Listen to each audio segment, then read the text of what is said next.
या मृत्योर्मा अमृतं गमय. ओम शांति शांति शांति. शांति मंत्रम बृहदारण्य उपनिषद भगवद्गीता ध्यान श्लोकम.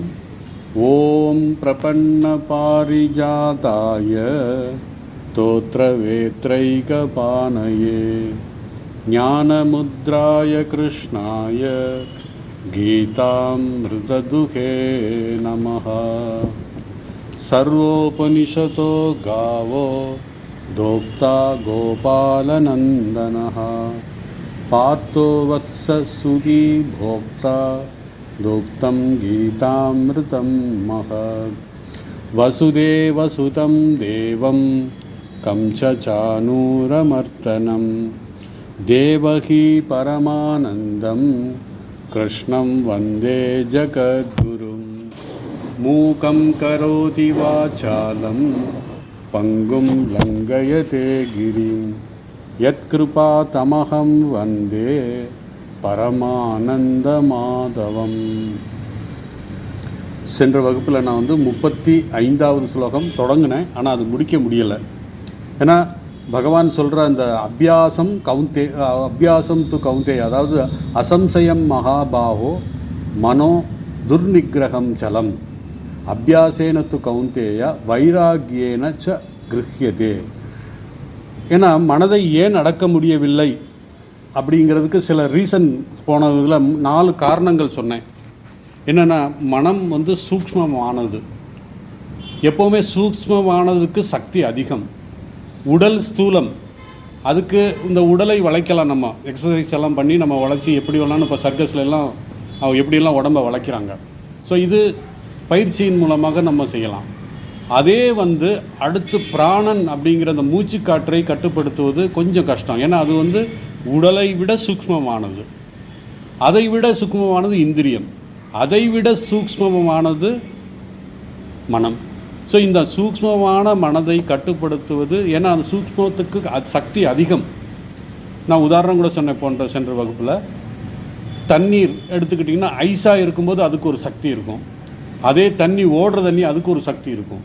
அதே நீராவி ஆச்சுன்னா அதோடைய சக்தி இன்னும் பயங்கரமாக இருக்கும். ஏன்னா சூக்ஷ்மம் ஆக ஆக அதோடைய சக்தி கூடிக்கிட்டே இருக்குங்கிறதுக்காகத்தான் சொன்னேன். ஸோ இந்த மாதிரி 4 காரணங்கள் இருக்குது. முதலாவதாக இந்த மனம் சூக்ஷ்மமாக இருப்பதால் அதை கட்டுப்படுத்துவது கடினம். ரெண்டாவது, இந்த மனதினுடைய சுபாவம் என்னன்னு கேட்டிங்கன்னா, புறத்தே, அதாவது சஞ்சலமாக இருக்கும். இந்த மனது எப்போவுமே அதோடைய நேச்சர் என்னென்னா சஞ்சலத்தோட இருப்பு தான் அதோடைய நேச்சர். அதனால தான் கட உபனிஷத்தில் பராஞ்சிகாணி வெதின ஸ்வயம்பு அப்படின்னு சொன்னார். நம்முடைய மனம் வெளிநோக்கிலே இருக்கிறது. அதனால் அதை கட்டுப்படுத்துவது, அதோடைய சுபாவமே சஞ்சலத்துக்குள்ளானது. அதற்காக நம்ம கவலைப்பட வேண்டியதில்லை, அதோடைய சுபாவம் அப்படி. மூணாவது, ஆப்ஜெக்டிஃபை பண்ண முடியாது மனதை. இதுதான். ஏன்னா சில நேரத்தில் நான் அப்படிங்கிற இந்த உடம்பை சொல்லுவோம், சில நேரத்தில் நானுங்கிறது இந்த பிராணனை சொல்லுவோம், சில நேரத்தில் நான் அப்படிங்கிறத இந்த இந்திரியங்களை சொல்லுவோம், சில நேரத்தில் மனதை சொல்லுவோம். அதனால் இந்த ஸ்தூலமாக இருக்கின்ற உடம்பை நம்ம பார்த்துடலாம், ஆனால் சூக்ஷ்மமாக இருக்கின்ற இந்த பிராணனை கூட காற்று நம்ம உணரலாம். காற்று வெளியே போகிறது உள்ளே வர்றது நம்ம உணரலாம். ஆனால் இந்திரியங்களுடைய இது நமக்கு புரியாது. அதே போல் அதை விட சூக்ஷ்மமானது மனம். அந்த மனதை இருக்கிற, அதனால் இது ஆப்ஜெக்டிஃபை பண்ண முடியாது. அந்த ஆப்ஜெக்டிஃபை பண்ண முடியாதனால அதை கட்டுப்படுத்துவது கடினம் அப்படிங்கிற 3வது காரணம் சொல்கிறார். 4வது காரணம், பல ஜென்மாந்தரமாக எத்தனையோ சரீரத்தை எடுத்து அந்த சரீரத்தை மனம் போன போக்கில் போயிடுச்சு. அதனால தான் அது சீக்கிரமாக அதோடைய கட்டுப்பாட்டுக்கு வர மாட்டேங்குது. உதாரணம் கூட சொன்னேன் நான். ஒரு குழந்தை ஆரம்ப காலத்தில் சின்ன வயசுலேயே அது தன்னை போக்கில் விட்டுட்டோம்னா அதை மீண்டும் கட்டுப்படுத்துவது மிக மிக கடினம். அதனால குழந்தைகளை எப்படி கட்டுப்படுத்தணும், ஆரம்பத்தில் சில தண்டனை எல்லாம் கொடுத்து சில பயமுறுத்தி நம்ம வச்சுக்கணும். அது அப்போ தான் நம்ம சொல்கிறத கேட்கும், கட்டுப்படுத்த முடியும். இப்படி 4 காரணத்தினால் இந்த உடலை, இந்த மனதை கட்டுப்படுத்துவது மிக கடினம் அப்படின்றோம். அதுக்கப்புறம் என்ன சொல்கிறாருன்னா, இந்த மனதை கட்டுப்படுத்துவதற்கு 2 வழிகள் பகவான் இங்கே சொல்லியிருக்காரு. என்ன வழிகள்? அபியாசம் அப்படிங்கிறது பயிற்சி, வைராக்கியம் அப்படிங்கிறது டிஸ்பேஷன். இந்த ரெண்டு பயிற்சி, இந்த ரெண்டையும் அபியாசம் வைராக்கியம் வேணும். அந்த அபியாசம் வைராக்கியம் இந்த ரெண்டு பயிற்சி, இந்த ரெண்டு சாதனைக்கு என்னென்னா 3 பாவனைகள் சொல்கிறார். பாவனை என்ன பாவனைன்னு நம்ம எப்படி பாவனை பண்ணணும் அப்படின்னா, முதலில் மனதை கட்டுப்படுத்துவது கடினமான விஷயம் என்று நாம் பாவிக்க வேண்டும். ஏன்னா எடுத்தவொடனே என்னால் முடியும் அப்படிங்கிற மாதிரி இல்லை. ஏனென்றால் அது மனதை கட்டுப்படுத்துவது கடினமான விஷயம் என்ற பாவனையில் இருக்கும் பொழுது நமக்கு எந்த தடைகள் வந்தாலும் அந்த தடைகளை நீக்குவதற்கு நமக்கு தயாராகும். எப்போ அது கடினமானது என்ற பாவனையில் இருக்கும்போது மட்டும்தான் ஆகும். ஈஸி அப்படிங்கும்போது என்னன்னா கஷ்டம், சின்ன விஷயம் கூட நம்மளால் தாங்க முடியாது. அதனால் இந்த மனதை கட்டுப்படுத்துவது கடினம் என்ற பாவனையில் நாம் அதை இருக்க வேண்டும். ஏன்னா கடினம் என்று போனால்தான், கடினம் என்ற பாவனையில் தான் இருக்கும் பொழுது தான் நமக்கு அதில் வருகின்ற தடைகளை நீக்கி வெற்றி கொள்ள முடியும். 2வது பாவனை என்னவென்றால், இந்த மனதை கட்டுப்படுத்துவது என்னுடைய முழு முயற்சி, மீன்ஸ் என்னுடைய ப்ரெசன்ஸ் ஆஃப் மைண்டோடு நான் கட்டுப்படுத்தணும். சும்மா ஏனதானங்கிறத நம்ம இது பண்ண முடியாது. என்னோட முழு முயற்சி. அதனால தான் 6வது அத்தியாயத்தில், இந்த அத்தியாயத்திலே 5வது ஸ்லோகம், உத்தரேத் ஆத்மானாத் ஆத்மானம், உன்னுடைய மனதை நீதான் உயர்த்த முடியும், நீதான் அதை கீழே கொண்டு போக முடியும். உன்னால் உயர்த்தவும் முடியும், உன்னால் கீழே முடியும். அதனால் செல்ஃப் எஃபர்ட் அப்படின்னு சொல்கிறோம், உத்தரே ஆத்மானாத் ஆத்மானம் அப்படின்னு சொல்லி. 2வது, பொதுவாக நமக்கு வாழ்க்கையில் சில பேருக்கு வெற்றி, சில பேருக்கு தோல்வி வரும். ஒரே வகுப்பில் படிக்கிறவன் ஒருத்தன் 50 மார்க் எடுப்பான், 100 மார்க் எடுப்பான், ஒருத்தன் வந்து 35 மார்க் எடுப்பான். அது எதுக்கு அப்படின்னா, இந்த வெற்றியோ தோல்வி இப்படிங்கிறது வந்து இந்த மனதை கட்டுப்படுத்துவதுக்கு அந்த மூலியமாக சொல்லலாம். எப்படி சொல்லணும்னா, நம்முடைய பிராரப்தத்தின் வசமாக நமக்கு வெற்றி தோல்வி. அதே மாதிரி மற்றவர்களுடைய உதவி. ஃபார் எக்ஸாம்பிள் 100 மார்க் எடுக்கிற பையனுடைய வீடு வந்து ரொம்ப நல்ல அட்மாஸ்பியர், படிக்கிற அட்மாஸ்பியர் இருக்கும், நல்ல மற்ற அட்மாஸ்பியர். ஸோ இது வந்து பிராரப்தத்தின் பலமாக அவன் அந்த வீட்டில் பிறக்கணும் அப்படிங்கிற ஒரு பிராரப்தத்தில் இருக்குது. அந்த வீட்டில் படித்தவங்க நிறைய பேர் இருக்காங்க, படிக்கக்கூடிய சூழல் அந்த வீட்டில் இருக்குது அப்படிங்கிறது இது வந்து தன்னுடைய முயற்சியில் இல்லை, அந்த பிராரப்தத்தின் வரதமாக வருகிறது. அதே போல் இன்னொரு இது என்னென்னா, சில பேர் உதவி செய்வாங்க. அந்த வீட்டில் இருக்கிற பையன் 100 மார்க் எடுக்கிற வீட்டில் பையன் நல்ல படித்தவங்க, அல்லது பக்கத்து வீட்டில் இருக்கிற நல்ல ஒரு டீச்சர் இருப்பாங்க, அவங்க நம்மளுக்கு கைட் பண்ணுவாங்க. இந்த 35 மார்க் எடுக்கிற பையனுடைய பிராரப்தம் என்னென்னா, அவன் வீட்லேயும் படிக்கிற சூழல் இருக்காது, அவனுக்கு உதவி செய்யறதுக்கும் ஆள் இருக்காது.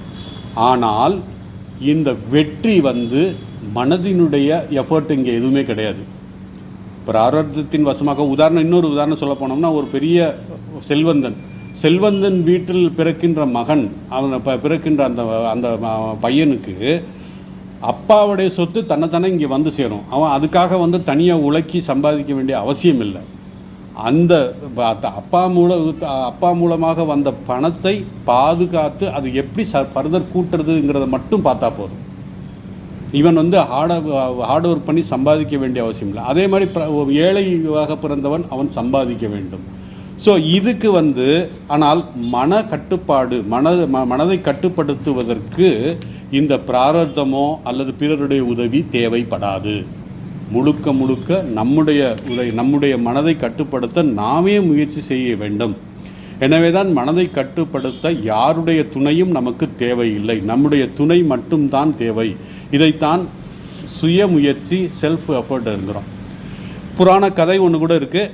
இந்த கதை வேறு இன்னொன்று வந்து டீட்டெயிலாக நான் அப்புறம் சொல்கிறேன். இந்த கதை சும்மா ஷார்ட்டாக இந்த கதை சொல்கிறேன். இதே மாதிரி தான் அதுவும் வரும். ஒரு ஜோடி பறவை ஒரு கடலோரத்திலே இருக்கின்ற ஒரு மரத்தில் தங்கி இருந்தது. அந்த மரத்தில் ஒரு அழகான கூட்டை கட்டி காலப்போக்கில் அந்த கூட்டில் முட்டையும் இட்டது. துரதிருஷ்டவசமாக கடல் அலையின் காரணமாக அந்த மரத்தில் இருந்த கூட்டு, அந்த முட்டை எல்லாம் கடல் அடித்து சென்று விட்டது. மிக சோகமாக இருந்த காலகட்டத்தில் பகவானை பிரார்த்தித்து கொண்டிருந்த போது, அந்த ஜோடி பறவையை பிரார்த்தித்து கொண்டிருக்கும் போது, அந்த வழியாக வந்த நாரத பெருமான், நீ ஏன் சோகமாக இருக்கிறாய் என்று பறவையிட்டு கேட்டபொழுது அது நடந்த விஷயத்தை சொல்லும் பொழுது, சரி நான் உனக்கு உதவி செய்கிறேன் அப்படின்னு சொல்லிட்டு அந்த முட்டையை தேடி கொடுத்தார் அப்படிங்கிற ஒரு கதை இருக்குது. ஸோ அதனால் அந்த 2 பறவைகள் எப்படியாவது இதை வந்து இந்த கடல் தான் என்னுடைய முட்டையும் கூண்டையும் அடிச்சிருக்கும், இந்த முட்டை வந்து கடலில் தான் இருக்குங்கிறதுக்காக அந்த பறவை என்ன பண்ணுது, அந்த 2 ஜோடி பறவையும் கடலில் முங்கி வெளியே வந்து உதறுது. அதாவது வெளியே வந்துன்னா கரையில் வந்து உதறுது. ஸோ ஒரு துளி 2 துளி தண்ணி வெளியே கொட்டும். இப்படியே செஞ்சுக்கிட்டே இருந்தது. அதை பார்த்து தான் நாரதர் என்ன சொன்னார், பரவாயில்ல, நீங்கள் ரொம்ப எஃபர்ட் எடுக்கிறீங்க, முயற்சி அபியாசம் பண்ணிகிட்டு இருக்கீங்க, அதனால் நான் உங்களுக்கு உதவி செய்கிறேன்னு சொல்லி அந்த முட்டையை தேடி கொடுத்த மாதிரி ஒரு கதை இருக்குது. இது வந்து புராண கதை. ஸோ அதனால் செல்ஃப் எஃபர்ட். 3வது பாவனை என்னென்னா பொறுமை. பொறுமை மிக மிக அவசியம். மனதை அடக்கும்போது அவசரப்படக்கூடாது, மிக மிக பொறுமையாக இருக்க வேண்டும். ஏனென்றால் மனது அவ்வளவு எளிதில் கட்டுப்படுத்த முடியாது. ஆகவே பொறுமையாக இருந்து பொறுமை என்ற பாவனையோடு அதை நாட வேண்டும். இந்த 3 பாவனையோ நம்மிடம் இருந்தால் பகவான் சொல்கின்ற அந்த 2 சாதனை வெற்றிகரமாக முடிக்க முடியும். பகவான் சொல்கின்ற அந்த 2 சாதனை என்ன?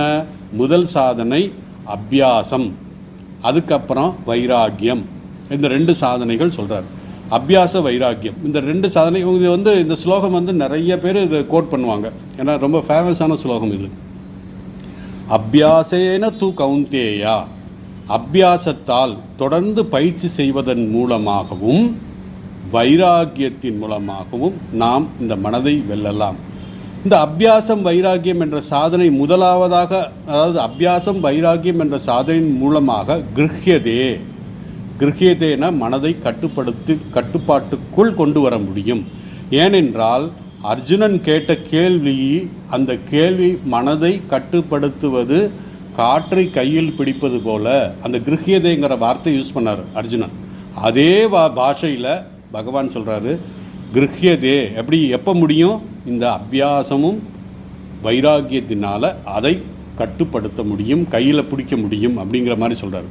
ஸோ அர்ஜுனன் கேட்ட கேள்வி காற்றை கையில் பிடிப்பது முடியாதது என்றது போல பகவான் சொல்கிற அதே பாஷையில் முதல் சாதனை அபியாசத்திலிருந்தும் அபியாசத்தினாலும் வைராக்கியத்தினாலும் இந்த மனதை கட்டுப்படுத்த முடியும் என்று 2 படிகளை பகவான் சொல்கிறார்.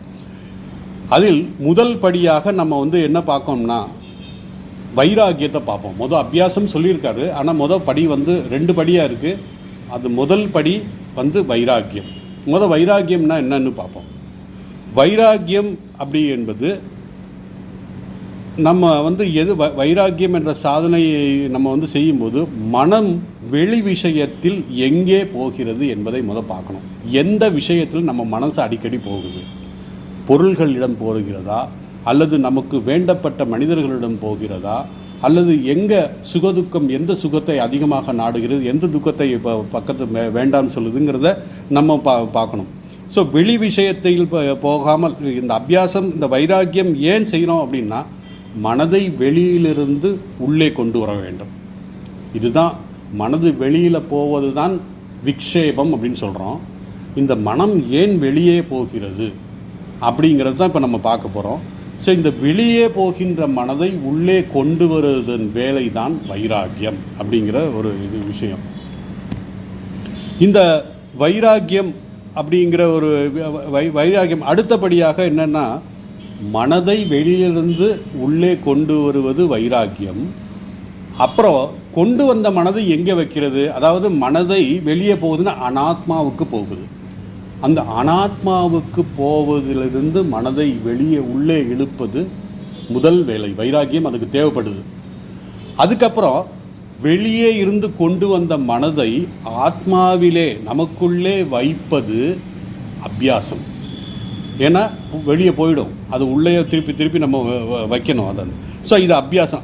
அபியாசம் வைராக்கியம்ங்கிற ஒரு 2 படி ஏன் சொன்னாருங்கிறத, வைராக்கியத்தினால் மனதை உள்ளே கொண்டு வருவது, கொண்டு வந்த மனதை அபியாசப்படுத்தி மனது ஆத்மாவிலே நிற்க செய்வது.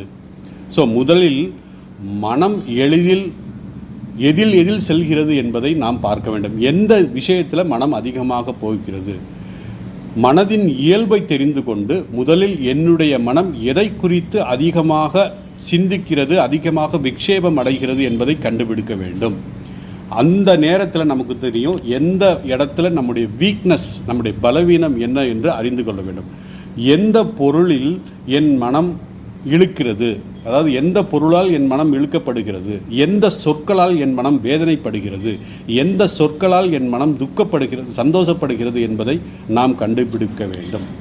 ஸோ எந்த பொருள் இழுக்குது என்னைய, எந்த வார்த்தை என்னைய வந்து துக்கப்படுத்துது, என்ன சோகப்படுத்துது என்பதை கண்டுபிடிச்சிட்டோம்னா பிறகு ஏன் அந்த பொருள் ஏன் என்னை இழுக்கிறது, அந்த வார்த்தை என்னை ஏன் சோகமாக்குறது, துக்கமாக்குகிறது என்பதை பார்ப்போம். அது எப்படி பார்க்குறது அப்படின்னா, இப்போ ஒருவர் வந்து என்னை பற்றி பெருமையாக பேசுனேன்னா நான் உடனே சந்தோஷப்படுறேன் அப்படின்னா சுக துக்கம் ரெண்டுமே வந்து நமக்கு பந்தப்படுத்தக்கூடிய விஷயம். அதே மாதிரி ஒருத்தன் வந்து எனக்கு வேண்டாத ஏதோ ஒரு வார்த்தை பேசிட்டோம்னா அதுக்காக ரொம்ப நம்ம துக்கப்படுவோம். இந்த சுக துக்கம் ஏன் படுறோம், இந்த பொருள் இழுப்பதாக எனக்கு இந்த பொருள் தேவை அப்படின்னு மீண்டும் மீண்டும் அந்த பொருளை ஏன் நினைக்கிறோம் அப்படின்னு பார்த்தீங்கன்னா இதோடைய மூல காரணம் என்னன்னு பார்த்தீங்கன்னா, அந்த பொருளிலோ அந்த வார்த்தையில் சொன்ன மனிதனிடம் நாம் மதிப்பு அதிகமாக வைத்திருக்கிறோம் என்பதுதான் பொருள். சரி, ஒருத்தர் வந்து எனக்கு வேண்டாத வார்த்தையை திட்டாருன்னு வச்சுக்கோங்களேன், என்னை இப்படி சொல்லிட்டான் அப்படின்னு சொல்லலாம். ஏன் அப்பொழுது வருத்தப்படுறோம் அப்படின்னு கேட்டிங்கன்னா, அவர் மேல் நாம் அதிகமாக மதிப்பு வைத்திருக்கிறோம். அந்த மதிப்பின் காரணமாக அவர் சொல்கின்ற வார்த்தை என்னை துயரப்படுத்தியது அல்லது என்னை சந்தோஷப்படுத்தியது அப்படிங்கிறத நம்ம பார்க்கலாம். ஸோ அப்போ என்ன பண்ணணும் அப்படின்னா, உதாரணமாக சொல்கிறேன், அந்த மனிதன் சொன்ன வார்த்தை என்னை அதிகமாக சோகப்படுத்தியது அப்படின்னு நம்ம நினைக்கிறோம். அதே வந்து இன்னொருத்தர் வந்து ஒரு பைத்தியக்காரன் நம்மளை பற்றி திட்டினான்னு வச்சுக்கோங்க, வேண்டாத வார்த்தையாவது திட்டினான்னு வச்சுக்கோங்க, அப்போ நம்ம வந்து பெரிய ஃபீல் பண்ணுவோமா, அவன் பைத்தியம் அப்படின்னு சொல்லி சிம்பிளாக விட்டுருவோம். ஸோ இதுலேருந்து என்ன தெரியுது அப்படின்னா, நாம் எந்த அளவுக்கு அவர்கள் மேல் மதிப்பு வைத்திருக்கிறோமோ அந்த அளவுக்கு அவர்களுடைய வார்த்தைகள், நல்ல வார்த்தை நம்மளை சந்தோஷப்படுத்தும், வேண்டாத விஷயங்கள் நம்மளை துக்கப்படுத்தும். இதுதான் காரணம்.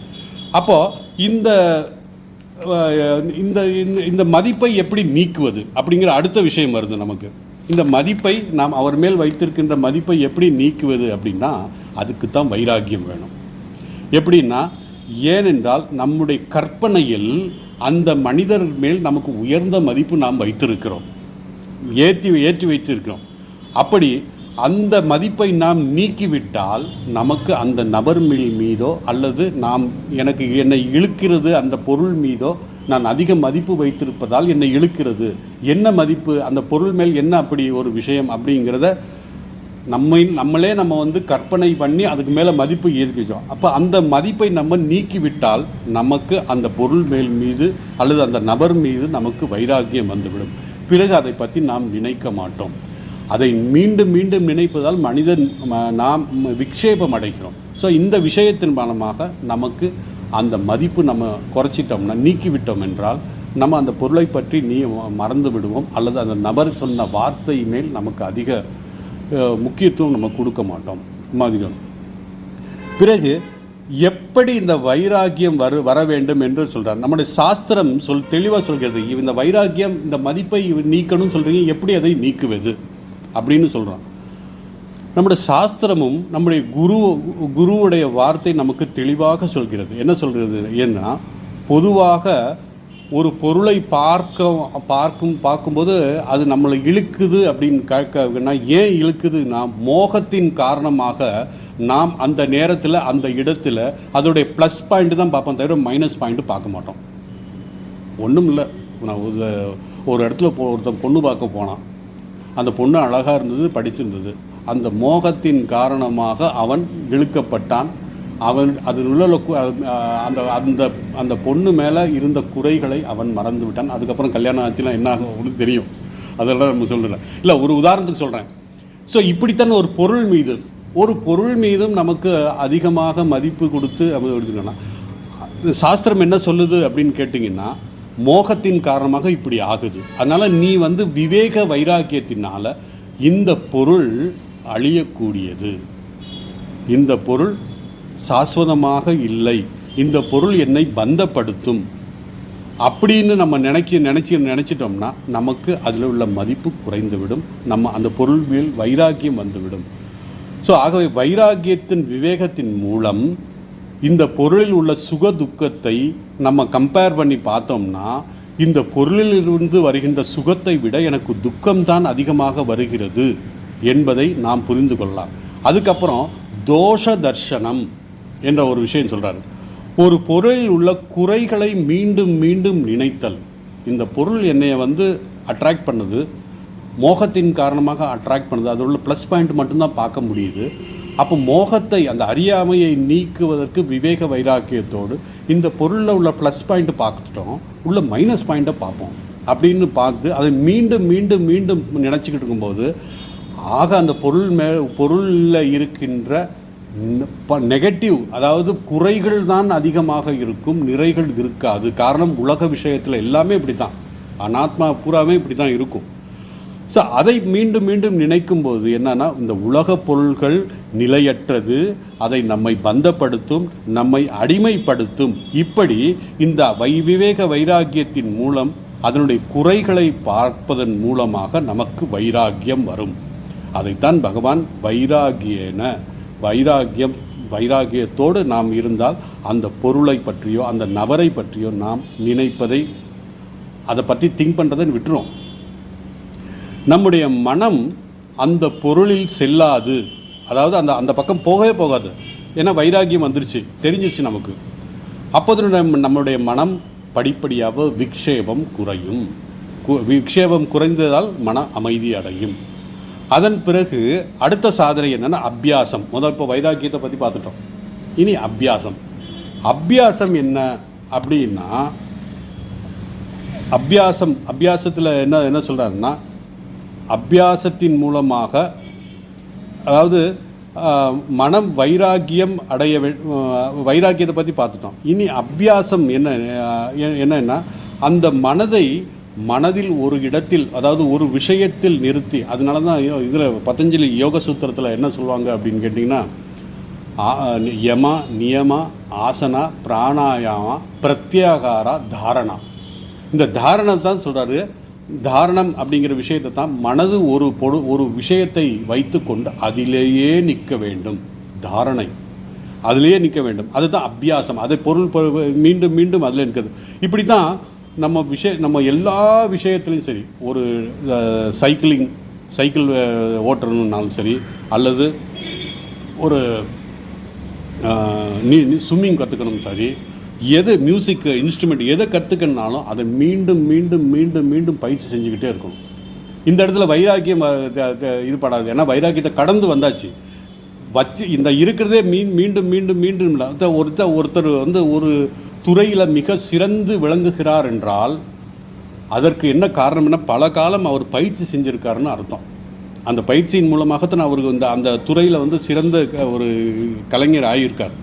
ஸோ அதனால் இந்த இடத்துல விவேக வைராக்கியத்தால் அல்ல, விவேக வைராக்கியம் ஆரம்பத்து படி, அதாவது நமக்கு அதிலிருந்து எல்லா பொருள்களையும் விட்டுவிட வேண்டும், ஒரு குறிப்பிட்ட விஷயத்தை மட்டும் நினைக்க வேண்டும் என்பதற்காக வைராக்கியம் முதல் படி. ரெண்டாவது படி அபியாசம். அந்த குறிப்பிட்ட விஷயத்தில் மனதை செலுத்தி அதிலேயே நிற்பதின் மூலமாக மனம் கட்டுப்பாடு அமையும், மன அமைதி அடையும். அதைத்தான் ஒரு எக்ஸாம்பிள் சொல்கிறேன். நான் ஒரு உதாரணமாக நம்ம வைராக்கியம் வந்துருச்சு, நமக்கு வைராக்கியம் அந்த பொருள்கள் மேல் வேண்டாம் அப்படின்னு முடிச்சாச்சு. இனி அபியாசம் பண்ணணும். அபியாசத்துக்கு என்ன பண்ணுவோன்னா, பகவான் ராமகிருஷ்ணனுடைய பேர் ஓம் நமோ பகவதே ராமகிருஷ்ணாய என்று 108 தடவை சொல்லணும்னு உட்காந்துட்டோம். என்னாகும்? முதல் தடவை சொல்லிடுவோம், ரெண்டாவது தடவை மந்திரத்தை சொல்லிவிடுவோம், மூணாவது சொல்லும்போது எங்கேயோ போயிடும், நாலாவது சொல்லும்போது அந்த மூணாவது சொல்லும்போது எங்கேயோ போன மனதை திருப்பி கொண்டு நிறுத்தணும். அந்த இடத்துல திருப்பி ஓம் நமோ சிவாய சொல்கிறோம், ஓம் நமோ பகவதே சொல்கிறோம், ராமகிருஷ்ணாய அப்படின்னு சொல்லும்போது, அப்புறம் 5ஆவது தடவை 6ஆவது தடவை திருப்பி டோரில் காலிங் பெல் யாராவது அடிப்பாங்க, மனசு அங்கே போயிடும், திருப்பி அந்த மனதை திருப்பி கொண்டு நிறுத்தணும். இப்படி மீண்டும் மீண்டும் மீண்டும் அதை கொண்டு நிறுத்துவது தான் அபியாசம். வைராக்கியம்ங்கிற விஷயத்தை பார்த்துட்டோம். அபியாசம் இப்படி இந்த 2 படிப்புற மனம் எங்கெங்கேயோ போகும், அதை இழுத்து கொண்டு மீண்டும் மீண்டும் அந்த இடத்துல உட்காருவது தான் அபியாசம். அதைத்தான் ஜபம் மூலமாக நம்ம சொல்கிறோம். ஜபமே ஒரு அபியாசம் தான். இந்த அபியாசம் மனதிற்குள், இந்த அபியாசத்தை செய்யும் பொழுது என்ன ஆகும்னா, மனதில் ஒரு சக்தி கிடைக்கும். அப்பொழுது ஒரு குறிப்பிட்ட விஷயத்தை நினைத்து அங்கேயே நிற்கும் இந்த சக்தியின் மூலமாக. அதுக்கப்புறம் தான் தியானம், அதுக்கப்புறம் தான் சமாதி அப்படிங்கிற ஸ்டேஜுக்கெல்லாம் போகும். ஸோ இந்த தாரணையை பற்றி சொல்லும்போது, இந்த தாரணை அப்படிங்கிறது தான் அந்த அபியாசத்தை, தாரணைக்காக தான் இந்த அபியாசம் பண்ணுறோம். நம்ம மனசு ஒரு விஷயத்தில் நிற்கணும் அப்படின்னா. இதுக்கு ஒரு உதாரணம் என்னென்னா, ஒரு ஜென் புத்த துறவி ஒருத்தர் இருந்தார். அவர் கிட்டத்தட்ட 30-40 ஆண்டு காலம் தனிமையிலே இருந்து தவ வாழ்க்கை வாழ்ந்தார். அதுக்கப்புறம் அவர் அந்த மடத்துக்கு தலைவராக ஆனார். அப்போது அதுக்கு அங்கே இருந்த சீடர்கள்லாம் கேட்டாங்க, நீங்கள் 40 வருட காலம் சாதனை பண்ணிட்டு வந்திருக்கீங்க, என்ன நீங்கள் அச்சீவ் பண்ணியிருக்கீங்க, எதை அடைந்திருக்கீர்கள், எந்த லட்சியத்தை அடைந்தீர்கள் அப்படின்னு கேட்கும்போது அவர் சொல்கிறார், நான் இந்த 40 ஆண்டு கால சாதனையில் என்ன நினைக்கிறேன்னா, நான் படிக்கும்போது படிப்பேன், தூங்கும்போது தூங்குவேன், சாப்பிடும்போது சாப்பிடுவேன், வேறு எதுவுமே இல்லை அப்படின்னு. அப்போ நம்மளும் அப்படி தானே பண்ணுறோம்னா கிடையாது. நம்ம சாப்பிடும்போது டிவி பார்ப்போம், இல்லை வேறு ஏதாவது நினச்சிக்கிட்டு இருப்போம், அந்த ஹோட்டலில் இது நல்லா இருந்தது இல்லை இருந்ததுன்னு நினச்சிட்டு இருப்போம். தூங்கும்போது தூக்கம் வராது, ஏன்னா பல விஷயங்கள் மனதில் ஓடிக்கிட்டு இருக்கும். படிக்கும்போது படிச்சுக்கிட்டே புக்கு கையில் இருக்கும், ஆனால் மனசு எங்கேயோ இருக்கும். ஆனால் அந்த துறவி அப்படி இல்லை. அந்த குறிப்பிட்ட படிக்கும்போது படிப்பில் மட்டும்தான் அந்த புக்கு, அவருடைய மனம் அந்த புக்கில் தான் இருக்கும், வேறு எங்கேயும் போகாது. சாப்பிடும்போது இந்த உணவு நான் என்ன சாப்பிட்றேங்கிறத ப்ரெசன்ஸ் ஆஃப் மைண்டோடு அவர் சாப்பிட்ருப்பார். இப்படி எதை செய்தாலும் அப்படிதான். அலெக்சாண்டர் த கிரேட் அப்படிங்கிற ஒரு பெரிய, உங்களுக்கு தெரியும், வீரன், போர் வீரன். சுவாமி விவேகானந்தர் அவர் ரொம்ப அவரை பற்றி அடிக்கடி சொல்வார். காரணம் என்னென்னா, அவர் சிறந்த யோகி கிடையாது, ஒரு பிறந்த போர் வீரர். என்னன்னா அவர்கிட்ட உள்ள ப்ளஸ் பாயிண்ட் என்னென்னா, அவர் போர் முனையில் எங்கே இருக்கும்போது அந்தந்த நேரத்தில் அவர் ஒரு பெரிய சக்கரவர்த்தியாக இருந்தார். தன்னுடைய தளபதியுடன் பேசும்போது தளபதி சம்பந்தமாக மட்டும்தான், வேறு எந்த விஷயமும் அவர் மனதில் வராது. அதே மாதிரி அரசவையில் அந்த நிர்வாகத்தில் இருக்கும்போது நிர்வாகத்தை விஷயங்கள் மட்டும்தான் நினைப்பார். அதே மாதிரி தன்னுடைய மனைவியிடம் பேசும்போது, ராணியிடம் பேசும்போது ராணி விஷயம் பேசும்போது மட்டும்தான் அந்தந்த விஷயம் எப்படி அந்தந்த கம்பார்ட்மெண்ட்டில் போயிட்டு அந்த விஷயத்தை பார்த்துட்டு மூடி வைக்கிறோமோ அது மாதிரி அது பண்ணுவார். அப்படி இருந்ததுனால தான் இந்த அலெக்சாண்டர் த கிரேட் அப்படின்னு சுவாமி விவேகானந்தர் சொல்கிறாரு. இது அபியாசத்தின் மூலமாக அது பண்ண முடியும். அதனால் நம்முடைய சாஸ்திரத்தில் அபியாசத்தை பற்றி ஒரு லட்சணம், ஒரு டெஃபினிஷன் கொடுக்குறாரு. என்ன டெஃபினிஷன் அப்படின்னா, தீர்க்க கால நைரந்தர்யம், நீண்ட காலம் மீண்டும் மீண்டும் அந்த மனதை விடாமல் வைத்து பயிற்சி செய்வது. எப்படி பயிற்சி செய்வது? ஸ்ரத்தா அதிசய கிரியமானா எத்தனம், அதாவது ஸ்ரத்தையோடு மனதை எந்த இதில் சொல்லாமல் ஒரே இது ஸ்ரத்தையோடு ஒரே நம்பிக்கையோடு இந்த மனதை மீண்டும் மீண்டும் அந்த நாம ஜபம் செய்யும் போதோ அல்லது ஒரு குறிப்பிட்ட செயலை செய்யும் போதோ அதிலேயே நம்ம மனதை செய்வோம். இதுதான் அபியாசம். இது அதுக்கப்புறம் முன்னாடி பார்த்தது வைராக்கியம். இந்த அபியாச வைராக்கியத்தை பற்றி நம்ம பார்க்கலாம். இனி ஸ்லோகத்துக்கு வந்தோம்னா நமக்கு தெளிவாக இருக்கும். பகவான் ராமகிருஷ்ணருடைய உதாரணங்கள்லாம் இதில் இருக்குது. இந்த ஸ்லோகத்தில் பகவான் அசம்சயம் மகாபாவோ அப்படின்னு சொல்லியிருக்காரு. என்ன சொல்கிறாருன்னா, நீ சொன்னது சரிதான். ஏன்னா மகாபாவோன்னா பெருந்தோளை உடையவனே அப்படின்ற ஒரு பொருள், ஒரு அர்ஜுனனுக்கு ஒரு புகழ்கிறார். பெருந்தோளை உடையவனே, உன்னுடைய வலிமை, பெருந்தோல் உடையவனா வலிமையானவன்னு அர்த்தம். இந்த வலிமையை கொண்டு உன்னுடைய மனதை அடக்க முடியாது அப்படிங்கிறத சொல்கிறார், இன்டைரக்டாக சொல்கிறார். ஸோ உண்மையில் அர்ஜுனன் நீ சொல்வது போல், ஏன்னா அவன் சொல்லியிருக்கான் இல்லையா, என் மனதை அடக்குவது காற்றை கையில் பிடிப்பது போல் அப்படின்னு சொன்னார். அதை பகவான் திருப்பி சொல்கிறார், அர்ஜுனா நீ சொல்வது போல இந்த மனதை அடக்குவது மிக மிக கடினம்தான், எந்த சந்தேகமும் இல்லை, உன்னுடைய வழியிலே வர்றேன் அப்படின்றாரு. ஏனென்றால் மனதில் விக்ஷேபம் இருக்கிறது. என்னென்னா, தேவையற்ற விஷயங்களை சிந்தித்து கொண்டிருப்பதால் மனம் ஒவ்வொரு விஷயமாக மாறி மாறி கொண்டிருக்கும். அதனால் சலம் என்றால் ஒரு இடத்தில் நிற்காது. இது மனதினுடைய சுபாவம், இயற்கை. அதனால தான் அவர் நிகிரகம் தான் சொன்னார். இவர் துர்நிகிரகம்ன்ட்டு ஒரு எக்ஸ்ட்ரா ஒரு துர்ன்னு போடுறாரு. ஏன்னா நமக்கு தெரிந்தவரை இந்த மனதை கட்டுப்படுத்துவது மிக மிக கடினம். ஆனால் அங்கே இடத்துல ஒரு புள்ளி வைக்கிறார்.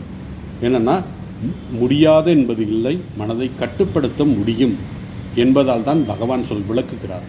எப்படி முடியும் என்றால், மனதை எப்படி கட்டுப்படுத்த முடியும் என்றால், அபியாசேன து கௌந்தேய வைராகியேன ச கிருஹ்யதே. பகவான் சொல்கிறார், மனதை அடக்க வேண்டும் என்றால் 2 விஷயங்கள் மனதை கட்டுப்படுத்த முடியும். 2 விஷயங்களால் கட்டுப்படுத்த முடியும். இதில் வைராகியம். நம்முடைய உணர்ச்சிகளை கட்டுப்படுத்தினால் மனதை கட்டுப்படுத்தலாம். கட்டுப்பட்ட மனம், அதாவது கட்டுப்படாத மனம் உணர்ச்சியின் மூலம், உணர்ச்சியை கட்டுப்படுத்துவதன் மூலம் கட்டுப்படுத்தலாம். ஆகவே நம்முடைய உணர்ச்சியாகிய விருப்பு வெறுப்பு சுக துக்கத்தை கட்டுப்படுத்த வேண்டும். ரெண்டாவது அபியாசம். தொடர்ந்து எந்த தடைகள் வந்தாலும் மன உறுதியுடன் நாம் இதை பயிற்சி செய்ய வேண்டும். உதாரணமாக அன்னை சாரதை வாழ்க்கையில் நடந்த அம்மா சொன்ன ஒரு கதை இது. அம்மா சாரதை சொன்ன ஒரு கதை. ஒரு அம்மா வாழ்க்கை முழுவதும் ஒரு கிராமத்தில் பிறந்தவள், கிராம வாழ்க்கையே வாழ்ந்தவர்கள். கிராமத்தில் பொதுவாக பசுமாடுகளை வளர்ப்பாங்க, ஆடுகளை வளர்ப்பாங்க. இப்படித்தான் இந்த கிராம மக்கள் ஆடு மாடுகளை வளர்த்து கொண்டிருந்தார்கள். அதாவது ஒரு கிராமத்தில், அந்த கிராமத்தில் ஒரு இளைஞன் ஒருத்தன் இருந்தான். தன்னுடைய வீட்டில் ஒரு பசு கன்று ஈன்றது, கன்று போட்டது. அந்த இளைஞன் அந்த கன்றை தினமும் தன்னுடைய தோளில் தூக்கி கொண்டு வீட்டை சுற்றி வருவான். அவனுடைய நோக்கம் என்னென்னா, அவன் பெரிய ஒரு பலசாலி ஆகணுங்கிற ஒரு நோக்கம் அவனுக்கு. ஸோ அதனால் என்ன பண்ணான்னா, இந்த கன்றுக்குட்டி அந்த அப்போ பிறந்தவுடனே அந்த கன்றுக்குட்டி வெயிட்லெஸ்ஸாக தான் இருக்கும். அதனால் என்ன பண்ணுவார், டெய்லி அவர் தோளில் போட்டுக்கிட்டு இந்த வீட்டை ஒரு சுற்றி வருவார். இதை ஒவ்வொரு நாளும் தவறாக செய்து வந்தான். இதன் மூலமாக அவன் பலவான் ஆவதற்கான பயிற்சி என்று தெரியாமலேயே செய்து கொண்டிருந்தார். அதை தொடர்ந்து ஒவ்வொரு நாளும் அந்த கன்றுக்குட்டியை தன்னை தோளில் சுமந்து வீட்டை சுற்றி வருவார். காலப்போக்கில் இந்த கன்று பெரிதாகியது. இந்த இளைஞனும் கொஞ்சம் இளைஞன் இன்னும் நல்ல வலிமையானான். இந்த இளைஞன் அந்த கன்றுக்குட்டை தோளில் சுமப்பது தெரியாமலேயே அவன் அதை சுமந்தான். அதாவது அந்த வெயிட்டே தெரியல அவனுக்கு. காரணம் இது ஒவ்வொரு நாளும் அவன் செய்கிறான். ஒரு நாள் அந்த கன்றுக்குட்டி முழு பசுவாக மாறியது. அந்த ஊரில் ஒரு போட்டி வச்சாங்க. என்னென்னா, ஒரு நல்ல பெருத்த பசுமாட்டை யார் தன்னுடைய தோளில் சுமந்து கொண்டு அந்த திருவிழா பந்தலில் ஒரு ரவுண்ட் சுற்றுகிறானோ அவனுக்கு பரிசு அப்படின்னு சொல்லி. இவன் தான் அந்த பசுமாட்டை தன் வளர்த்த அந்த கன்றுக்குட்டி ஒவ்வொரு நாளும் தூக்குறானே. அது காலப்போக்கில் பெரிய மாடாக மாறிடுச்சு, வளர்ந்து பெரிய மாறிடுச்சு. இவனும் வளர்ந்துட்டான். அது வளர்ந்த பிறகு இது வளர்ந்துட்டான். ஸோ அந்த போட்டியில் இவன் கொஞ்சம் கூட சளைக்காமல் அந்த பசுமாட்டை, நல்ல பெருத்த பசுமாட்டை அவன் தன்னுடைய தோளில் தூக்கிட்டு அந்த திருவிழா பந்தலில் சுற்றினான். காரணம் என்னன்னு கேட்டால் அந்த அபியாசம். அவன் ஒவ்வொரு நாளும் அந்த கண்ணுக்குட்டியாக இருக்கும் போதிலிருந்து அது தூக்கி தோளில் போட்டனால அவனுக்கு அந்த வெயிட்டே தெரியல. வெயிட்டாக இருந்தாலும் அந்த பசுமாட்டையே தோளில் தூக்கிட்டாது. கன்று பசுவாக மாறிவிட்டது. அதை தன்னுடைய தோளில் தூக்கி கொண்டு அந்த திருவிழா பந்தலில் ஒரு சுற்றி முதல் பரிசு பெற்றுக்கிட்டார். இதிலிருந்து நமக்கு என்ன தெரியுதுன்னா, அபியாசம். ஒவ்வொரு நாளும் நாம் செய்கின்ற பயிற்சியின் பலன் இது. அதைத்தான் அன்னை சாரதி சொல்கிறாங்க. அன்னை பிற்காலத்தில் தன்னுடைய பக்தர்களிடம் சொல்லும்போது, ஜபம் செய்யணும் அப்படின்னா ஒவ்வொரு நாளும் தவறாமல் காலையிலும் மாலையிலும் நாம் ஜபம் செய்ய வேண்டும். அதன் மூலமாக கட்டுப்படாத மனமும் கட்டுப்படும். இதை அம்மா சொல்கிறது நாம எட்டர்னல் கம்பேனியன் அப்படிங்கிற ஒரு புத்தகத்தில் சுவாமி பிரம்மானந்தஜி மகாராஜ் சொல்கிறார். அதே மாதிரி ஹரி மகாராஜ், கிட்டத்தட்ட எல்லா நேரடி சீடர்களும் தவறாமல் ஒரு நாள் விடாமல், என்னைக்கு தலைவலிக்குது, வயிற்று வலிக்குது, அது வலிக்குது, எதுவும் எதுவுமே நம்ம சொல்லாமல் ஒவ்வொரு நாளும் இந்த பயிற்சி செய்தோம்னா நாளடைவில் முடியாதது முடியும் அப்படிங்கிறது அந்த அபியாசத்தின் மூலமாக அன்னை சாரதை இந்த கதையை சொல்கிறார். இன்னொன்று ஒரு கதை என்னென்னா, இந்த கருட பகவானும் 2 பறவைகளும், அதாவது ஜோடி பறவைகள், அந்த கதை மாதிரி இல்லை, இது வேறு மாதிரி. இந்த கதையில் அந்த அபியாசத்தின் எப்படி அந்த ஸ்ரத்தையோடு அந்த பயிற்சி செய்தால் நமக்கு பலனை அடையலாம் என்று. இப்படி தான் ஒரு ஜோடி பறவை ஒரு கடற்கரையிலே ஒரு மரத்திலே அழகான கூடு ஒன்று கட்டி வாழ்ந்து வந்தது. சில காலத்துக்கு பிறகு அந்த கூட்டிலே முட்டையிட்டது. ஒரு நாள் அந்த இரையை தேடுவதற்காக 2 பறவையும் பறந்து சென்று வெகு தூரம் சென்று திரும்பி வரும் பொழுது பார்த்தால் அந்த கூட்டையும் காணவில்லை, அந்த முட்டையையும் காணவில்லை. கூட்டில் இருந்த முட்டை 4-5 முட்டையையும் காணோம். மிக சோகத்துடன் வருத்தத்துடன் அங்கு நின்றுது. அப்போது 2 பறவைகளும் ஒரு முடிவு எடுத்தது. நாம் இந்த முட்டையும் கூடும் அழிக்க காரணம் இந்த கடல் அலைதான் இருக்க வேண்டும். ஸோ இந்த கடலில் தான் என்னுடைய முட்டைகள் இருக்கும் அப்படிங்கிறதுக்காக இந்த 2 பறவைகள் என்ன பண்ணுது, அந்த கடலில் தண்ணியை வற்ற வச்சோம்னா நம்ம வந்து முட்டையை கண்டுபிடிச்சிடலாம். ஏன்னா தண்ணி வத்திருச்சுன்னா நமக்கு முட்டையை ஈஸியாக கண்டுபிடிக்கலாம். அதனால் நம்ம வந்து என்ன பண்ணுவோம், நம்முடைய வாயில் எவ்வளோ தண்ணி எடுக்க முடியுமோ அந்த கடல் தண்ணி எடுத்துட்டு கரையில் வந்து கொட்டுவோம் அப்படின்னு சொல்லி இந்த பறவை என்ன பண்ணுது. இப்போ ஒரு புராண கதை இது. 2 பறவைகளும் மாறி மாறி தன்னுடைய அழகில் எவ்வளவு வாயில் எவ்வளோ தண்ணி பிடிக்க முடியுமோ பிடிச்சி கொண்டு வந்து கரையில் வந்து துப்பிக்கிட்டே இருந்தது. இப்படியே பண்ணிக்கிட்டு இருந்தது. இது மற்ற பறவைகள்லாம் பார்த்து சிரித்தது. இது உங்களுக்கு என்ன பைத்தியம் பிடிச்சதா, இதெல்லாம் இந்த காரியம் செய்ய முடியுமா அப்படின்னுலாம் சொல்லும்போது, நாங்கள் எங்களுடைய முட்டையை கண்டுபிடித்தே ஆக வேண்டும், கண்டுபிடித்தே தீருவோம், அதனால் எங்களுடைய உயிரே போனாலும் பரவாயில்லை, நாங்கள் இதிலிருந்து மாற மாட்டோம் அப்படின்னு சொல்லிட்டு அது செஞ்சுக்கிட்டே இருந்தது. அந்த வழியாக வந்த ஒரு தெய்வீக பறவை, கருட பறவை, அது விஷ்ணு அவதாரம் சொல்லுவோம். கருடன் வந்து விஷ்ணுவோடைய அவதாரம் சொல்லுவோம். அந்த பறவை பறந்து வந்தது. இந்த 2 சிறு இந்த பறவைகள் செய்கின்ற விஷயத்தை பார்த்து ஆச்சரியப்பட்டது. இது என்னடா பண்ணுது, இப்படி பண்ணிக்கிட்டு இருக்கே அப்படின்னு சொன்னான். இந்த கருட பறவை விஷ்ணு அவதாரம் சொல்கிறேன், அதனுடைய சிறப்பு என்னென்னா, தன்னுடைய சிறகை விரித்து இந்த சூரியனையும் சந்திரனையும் மறைக்க முடியும். அவ்வளோ பெரிய பறவை அது கருட பெருமான் அப்படின்னு சொல்லுது. ஸோ அதனால் அது தெய்வீக பறவை அப்படின்னு சொல்கிறோம். ஸோ இந்த 2 சிறு பறவைகள் செய்கின்ற விஷயத்தை பார்த்து என்ன இது செய்யுது அப்படின்னு சொல்லி ரொம்ப ஆச்சரியமாக பக்கத்தில் வந்து கேட்டுச்சு. என்ன பண்ணிகிட்ருக்கீங்க நீங்கள் அப்படின்னா. அப்போ அது தன்னுடைய கதையை சொல்லுகிறது. எங்களுடைய 2-3 முட்டையை கூட்டோடு இந்த கடல் அலை அடித்து செல்லிவிட்டது. ஆகவே இந்த முட்டை வந்து இங்கே தான் இருக்கும் அப்படிங்கிறத இந்த கருட பறவை சொல்லுச்சு. ஸோ 2 பறவையும் சொன்னது. அதை கேட்ட அந்த கருட பறவை, தெய்வீக பறவை, இந்த 2 பறவைகளுக்கு உதவி செய்ய வேண்டும் என்று தன்னுடைய சிறகை விரித்து இந்த சூரியனை மறைத்து கொஞ்ச நேரம் மறைச்சி அந்த கடலில் படாமல் பார்த்து மறைக்கும்போது தண்ணீர் கொஞ்சம் கொஞ்சமாக வற்றியது. வற்றியவுடன் அந்த இடத்துல முட்டை இருக்கிறத பார்த்து இந்த ஜோடி பறவை அந்த 2 முட்டைகளையும் 2-3 முட்டையை போட்ட முட்டையை எடுத்துகிட்டு போகிறது சந்தோஷமாக பறந்து போச்சு. இதிலேருந்து என்ன நமக்கு சொல்கிறதுன்னா, நாம் நம்முடைய கடமைகளை செய்து கொண்டே வந்தால், அபியாசம் அப்படிங்கிறத சொல்கிறார், அப்படி செய்து கொண்டே வந்தால் இறைவனுடைய அருள் கட்டாயமாக நமக்கு கிடைக்கும். என்னடா நமக்கு வந்து பலன் கிடைக்கவில்லையே என்று நம்ம நினைக்க வேண்டாம். நம்முடைய லட்சியத்திற்காக நம்முடைய கடமைகளை உழைப்பதன் மூலமாக, அதாவது கடமை செய்வதன் மூலமாக இறைவனுடைய அருள் நமக்கு கிடைக்கும். அந்த இறைவனின் அருள் மூலமாக நாம் நம்முடைய லட்சியத்தையும் அடைய முடியும். இந்த கதையில் என்ன சொல்கிறாருன்னா, இது ஒரு அருமையான ஊக்கத்தை தரக்கூடிய ஒரு புராண கதை. என்ன சொல்கிறது அப்படின்னா, தொடர்ந்து நம்முடைய செயலை செய்து கொண்டு விடாமுயற்சியுடன் இருந்தால் இறைவனுடைய அருள் நிச்சயமாக நமக்கு கிடைக்கும். இறை அருள் மூலமாக முடியாத காரியத்தை முடித்து காட்டலாம். இதுதான் இந்த கதையிலே சொல்லுவாங்க, இந்த முக்கியத்துவம். அதே போல் பகவான் ராமகிருஷ்ணரிடம் மேலே சொன்ன கருத்தை போல பகவான் ராமகிருஷ்ணரிடம் ஒரு சாதகன் வந்து கேட்டான். அந்த சாதகன் என்ன கேட்டான்னா, நான் ஜபம் செய்யும்போது இறை நாமம் சொல்லும்போது எனக்கு மகிழ்ச்சியோ ஆனந்தமோ கிடைக்கவில்லை என்று ஒரு குறையை சொன்னார் பகவான் ராமகிருஷ்ணரிடம்.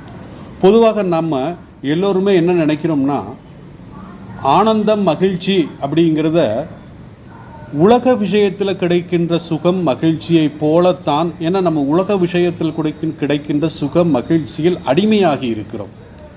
ஸோ இறை நாமத்தை சொல்வதின் மூலமாக இந்த சாதகன் இந்த உலக விஷயத்தில் கிடைக்கின்ற மகிழ்ச்சி ஆனந்தம் கிடைக்க வேண்டும் என்று நினைத்து செய்கிறான். அப்படி கிடைத்தால் அவன் இறை நாமத்தில் எளிதில் அவன் ஏற்றுக்கொள்கிறான். நாம் எப்பொழுதும் உலக சுகத்தில் மகிழ்ச்சியில், அதாவது உலக சுகம் மகிழ்ச்சியை போலத்தான் இந்த ஆன்மீக சுகமும் ஆன்மீக பயிற்சி செய்யும்போது நமக்கு பலன் கிடைக்கும் என்று நம்ம எதிர்பார்க்கிறோம். ஆன்மீக பயிற்சியின் மூலமாக இந்த உலக மகிழ்ச்சிக்கு ஒப்பிடுகிறோம். அதாவது ஆன்மீக பயிற்சி செய்யும் பொழுது நமக்கு கிடைக்கின்ற சுகம் இந்த உலக விஷயத்தில் கிடைக்கின்ற சுகத்தை போல நம்ம ஒப்பிடுகிறோம். அதுதான் நம்முடைய தப்பு. ஏனென்றால் இறைவன் நம்முடைய பயிற்சியை, ஆன்மீக பயிற்சியை கண்காணித்து கொண்டிருக்கிறான் என்பதை நமக்கு தெரியாது. நம்மை கண்காணித்து கொண்டிருக்கிறான். ஸோ இப்படி கண்காணிக்கும் போது நிச்சயமாக நமக்கு பகவான் எங்கே நமக்கு உதவி செய்யணுமோ கண்டிப்பாக உதவி செய்வான். நாம் செய்கின்ற ஜபத்தை பார்த்து நிச்சயமாக நமக்கு அதற்கான பரிசு, நம்ம எந்த அளவுக்கு எஃபர்ட் எடுத்து செய்கிறோமோ அந்த அளவுக்கு நமக்கு ஆன்மீக முன்னேற்றத்தை நமக்கே காமிப்பார் அவர். ஆகவே தான் பகவான் மீண்டும் மீண்டும் தவறாமல் இந்த பயிற்சி, ஆன்மீக பயிற்சியை ஜபம் தியானம் செய்து கொண்டே இருக்க வேண்டும்.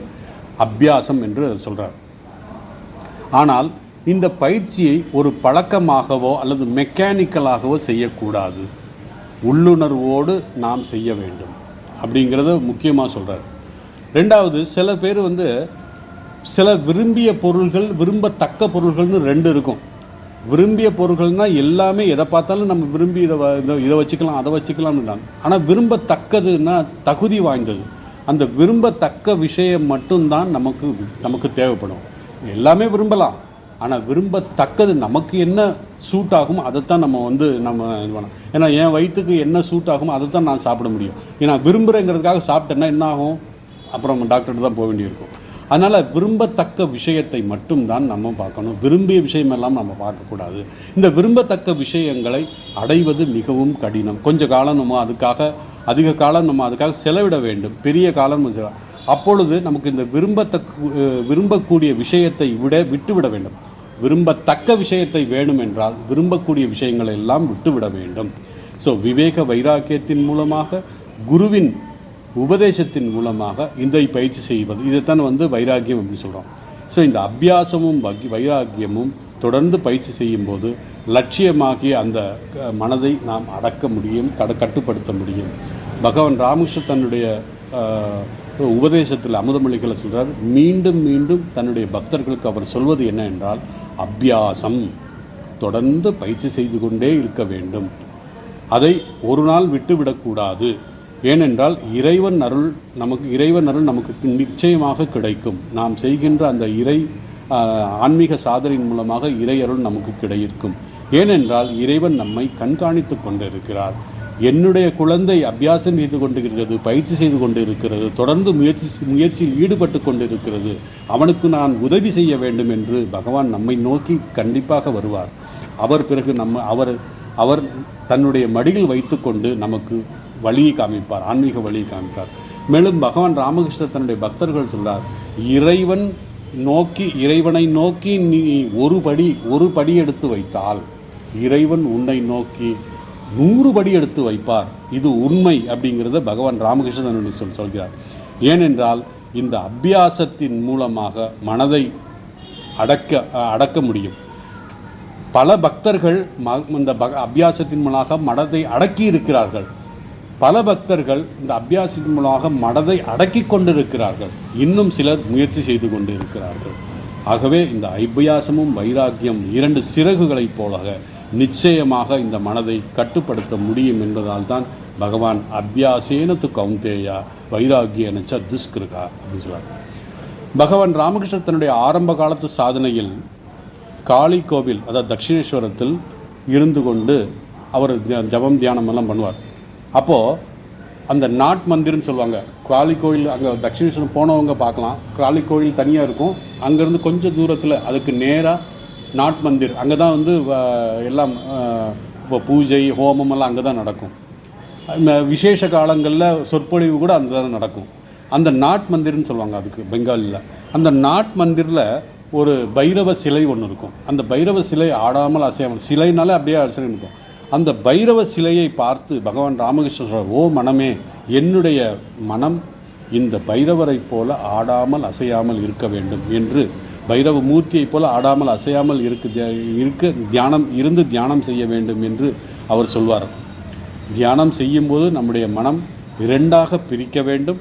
ஒரு பகுதி தியானம் செய்ய வேண்டும், இன்னொரு பகுதி அது என்ன செய்கிறது என்ற ப்ரெசன்ஸ் ஆஃப் மைண்டு, தியானம்தான் செய்கிறதா, மனம் எங்கே சுற்றுகிறதா என்பதை நாம் பார்க்க வேண்டும்.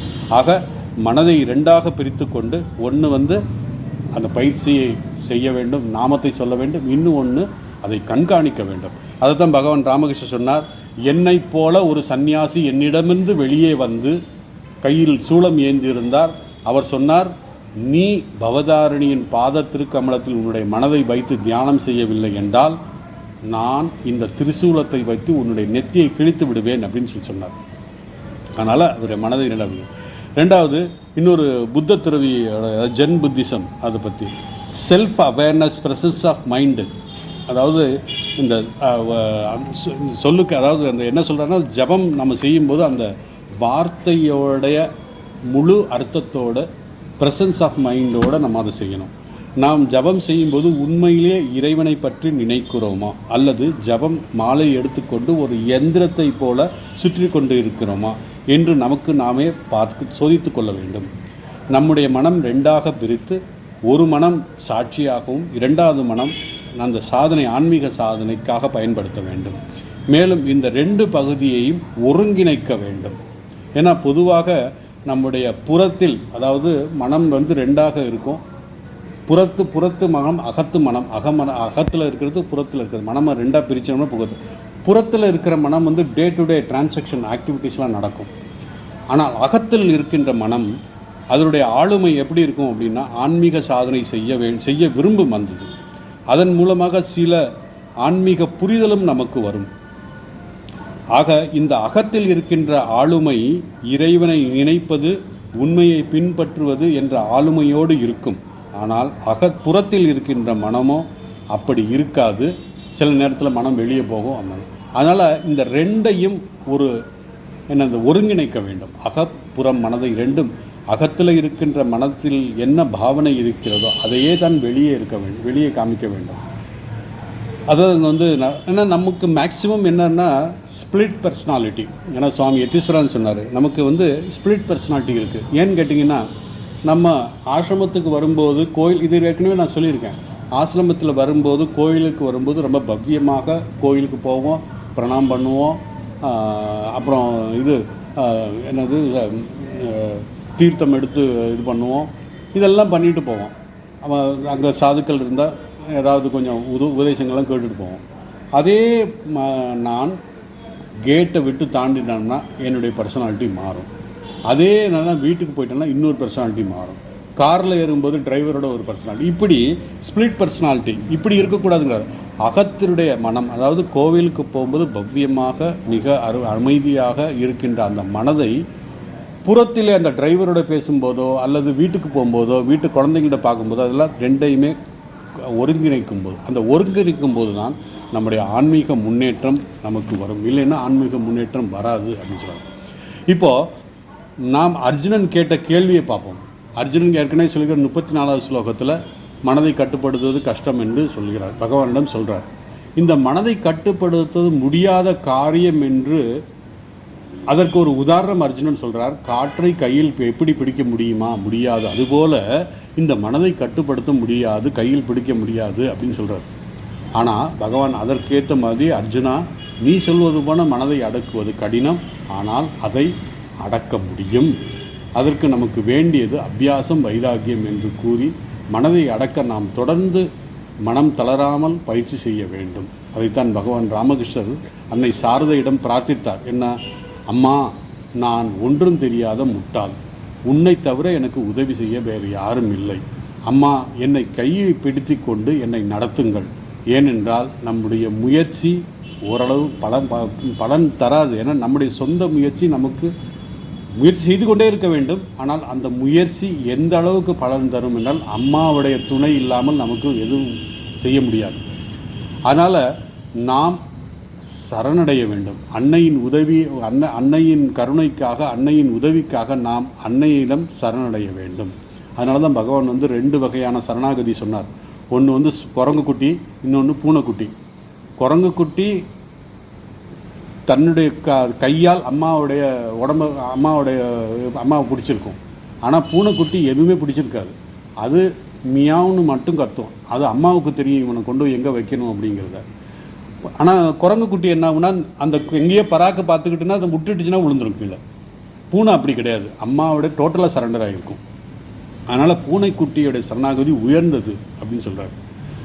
சுருக்கமாக, எப்பொழுது நமக்கு இந்த சாதனைகள் எல்லாம் செய்யும் பொழுது, நான் ஜபம் பண்ணும்போது என்ன பண்ணுறது, சில நேரத்தில் சாந்த பாவம் நமக்கு வரும், அதே நேரத்தில் சில நேரத்தில் விரக்தியும் நமக்கு வரும்.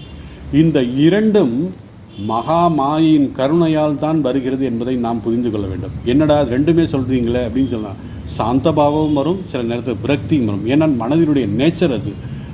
மனது எதோட கட்டுப்பாட்டில் இருக்குது? இந்த மகாமாயை கட்டுப்பாட்டில் இருக்குது. ஏன்னா அப்போ இது பிரகிருதியை சார்ந்தது மனம். ஸோ பிரகிருதி மகாமாயை கட்டுப்பாட்டில் இருக்குது. இது இப்படி தான் இருக்கும்.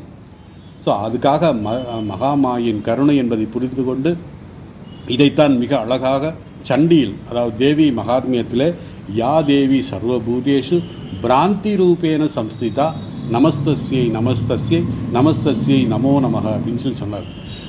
ஏன்னா தேவியே எல்லா உயிர்களிலும் அஞ்ஞானமாக அறியாமையினாகவும் இருக்கிறாள் அப்படின்னு சொல்லிட்டார்.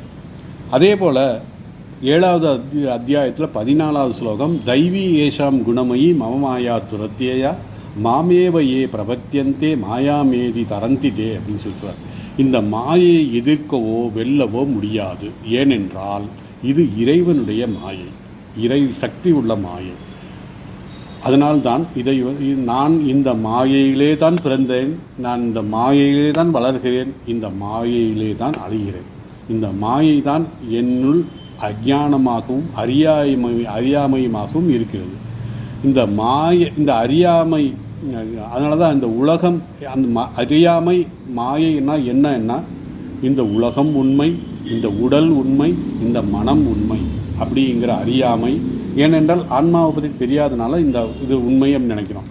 நானே இந்த உடல், நானே இந்த மனம் என்று நினைப்பது. நம்முடைய சாஸ்திரம், குரு வார்த்தை சொல்கிறது, நீ இந்த உடல் அல்ல, மனம் அல்ல என்று. ஆனால் அதை நாம் ஏற்றுக்கொள்ள முடியவில்லை. இந்த உண்மையை புரிந்து கொள்ள நாம் அன்னையிடம், பவதாரியிடம் சரணடைய வேண்டும்.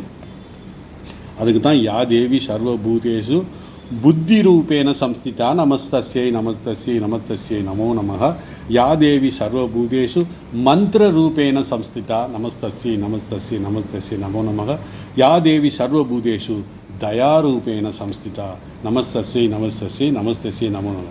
இந்த ஸ்லோகத்தில் அன்னை எல்லா உயிர்களுக்கும் புத்தி ரூபையாகவும் இருக்கிறாள். அவள் நமக்கு புத்தியை கொடுக்க முடியும். அதனால தான் பகவான் சொன்னார், ஏஷாம் தே அபிஹிதா சாங்கியே புத்தியோகம் ததாம்யகம் அப்படின்னு சொல்லி 3வது அத்தியாயத்தில் சொன்னார். இந்த மகா மாயை நாம் அன்னையிடம் சரணடைந்து விட்டால், இந்த மகா மாயை வெட்கப்பட்டு, எப்படி என்றால், என் குழந்தை என்னை அம்மாவென்று அழைக்கிறது, இனியும் நான் என்னுடைய குழந்தையை ஏமாற்றி மறைக்க முடியாது, நான் என் குழந்தையை இந்த உலக விஷயங்களை தூண்ட மாட்டேன் அப்படின்னு சொல்லி அம்மா அப்போ தான் சொல்லுவாங்களாம். ஸோ அவளுக்கு வேறு வழி இல்லை. என் குழந்தை என்னை தாயே அம்மா என்று அழைத்து விட்டது, நான் இனியும் அவனுக்கு இந்த உலக விஷயத்தை தூண்ட மாட்டேன் என்று தாய் தன்னுடைய மடியில் அந்த குழந்தையை வைத்து கொண்டு, அதை கையை பிடித்து கொண்டு இந்த சம்சார கடலிலே கடக்க வைப்பாள். அதை எப்போ கிடைக்கும்னா, நம்ம இறைவனிடம் சரணடைந்தால் நமக்கு இந்த தகுதி வடும்.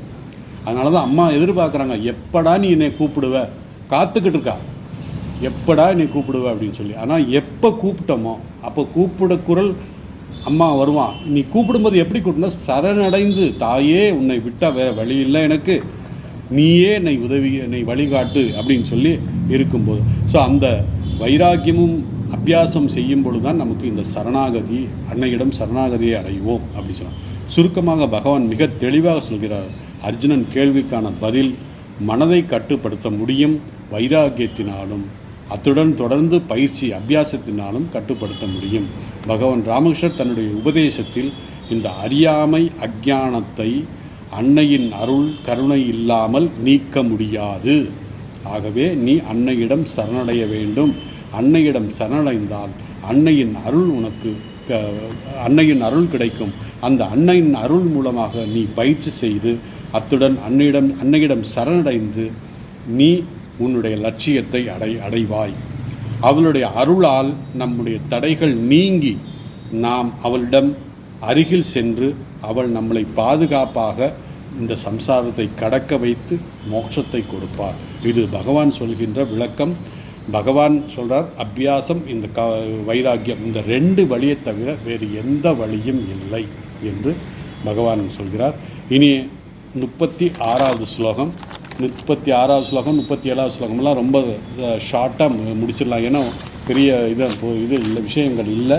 அதனால் 36, 37, 36வதுக்கு அப்புறம் திருப்பி 3 ஸ்லோகம் அர்ஜுனனுடைய கேள்வி, அது என்னங்கிறத அடுத்த வகுப்பில் பார்ப்போம். ஓம் வசுதேவசுதம் தேவம் கம்சசானூரமர்த்தனம் தேவகி பரமானந்தம் கிருஷ்ணம் வந்தே ஜகத்குரும்.